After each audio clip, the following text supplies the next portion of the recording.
Alright, now here in question 3, we have a series of reactions to predict the products for. Now we start in part A with what is clearly a Friedel-Crafts alkylation.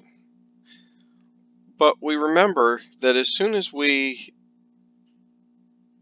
add this and we get the intermediate that forms, this is going to want to rearrange.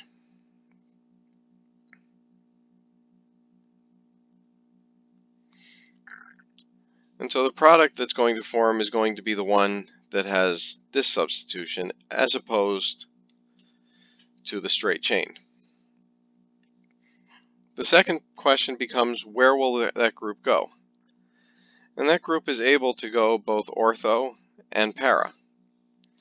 But because of both the size of this group as well as the size of the isopropyl group that's already there, it's likely that these two substituents are going to want to be as far apart from each other as possible. And if that's the case, it'll end up in a para position.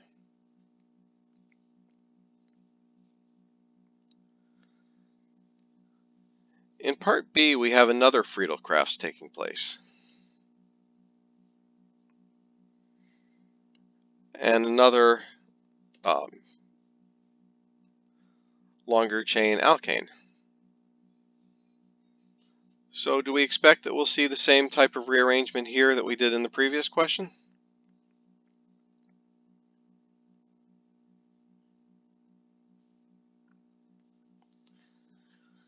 And if we do, where will the substitution occur?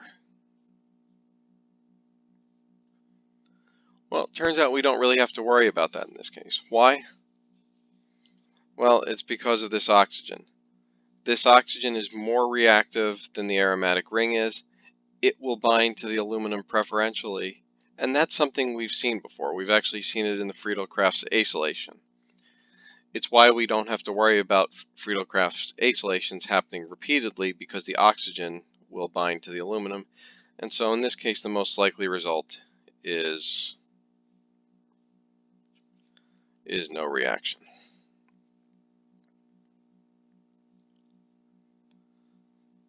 Part C is a reductive amination, where we'll form a new bond between the nitrogen of the amine and the carbon of the carbonyl.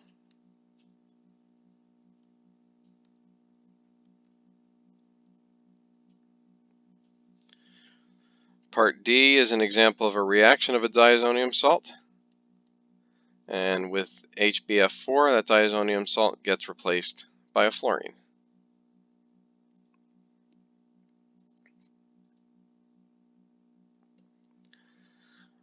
In part E, we have one of our rearrangements.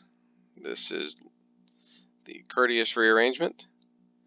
And if you recall in this reaction, initially, the chloride of the acid chloride gets replaced by the azide, and then after heat, we get rearrangement and decomposition of the azide to get the primary amine. Note that in this reaction, the stereochemistry is also retained.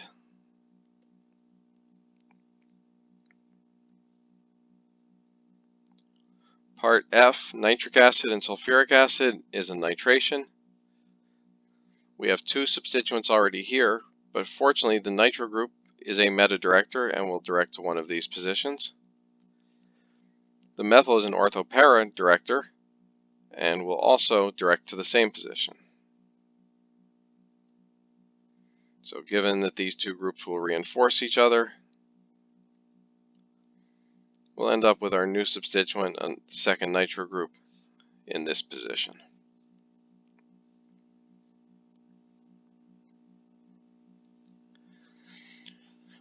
Part G is a Friedel-Crafts acylation, but recall, acylations don't work when we have electron withdrawing groups, of which the bromine is, so this reaction does not work.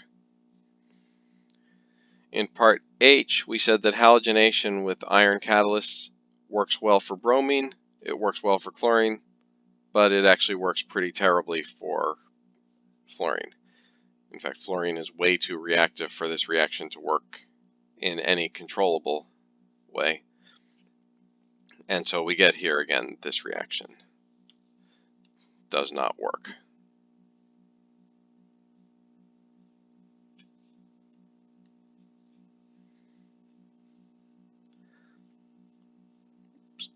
And finally, part I.